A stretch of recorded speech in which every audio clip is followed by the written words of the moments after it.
क्या डेंगू के खिलाफ वैक्सीन बहुत जल्द ही आने वाली है? डेंगू वैक्सीन पर जो काम है वो कहां तक पहुंचा है?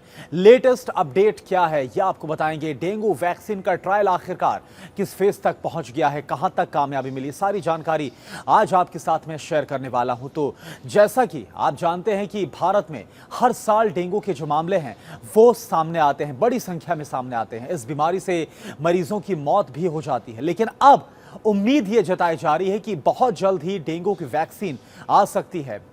आईसीएमआर ने पेनेंसिया बायोटेक के साथ मिलकर डेंगू की वैक्सीन को तैयार करने के लिए तीसरे चरण यानी कि थर्ड फेज का क्लिनिकल ट्रायल शुरू कर दिया है। फेज 3 के ट्रायल के लिए पहला जो टीका है वो पंडित भगवान शर्मा मेडिकल साइंसेज में एक व्यक्ति को लगा भी दिया गया है। जी हां, अब आगे का जो ट्रायल है वो 18 राज्यों में किया जाएगा डेंगू की वैक्सीन का। इस ट्रायल में 10,000 लोगों को शामिल किया गया है।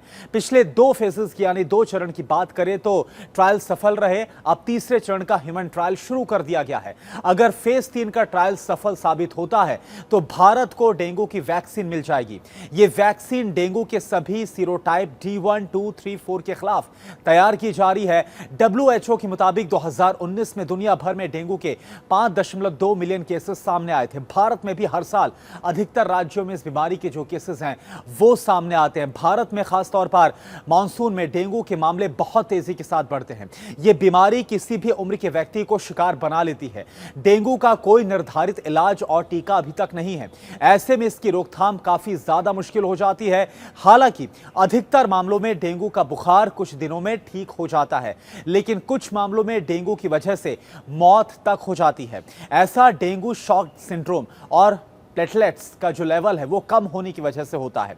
दिल्ली में वरिष्ठ फिजिशियन है डॉक्टर अजय कुमार, उनसे जब हमने बात की तब उनकी तरफ से वैक्सीन को लेकर बताया गया कि डेंगू की वैक्सीन का अभी फेज 3 है उसका ट्रायल शुरू हुआ है। अगर ये कामयाब रहा, अगर ये सफल रहा तभी वैक्सीन आ पाएगी। ट्रायल का सफल होना इस बात पर निर्भर करेगा कि जिन लोगों को ट्रायल में टीका लगाया जा रहा है उनके शरीर में डेंगू के खिलाफ किस तरह की एंटीबॉडीज बन रही हैं और ये इस बीमारी की रोकथाम में आखिरकार कितनी कारगर साबित हो रही है। अगर क्लिनिकल ट्रायल के सभी पैरामीटर्स पूरे हो जाते हैं तो जल्द ही ये उम्मीद है कि वैक्सीन यानी कि डेंगू के खिलाफ जो वैक्सीन है वो मिल जाएगी।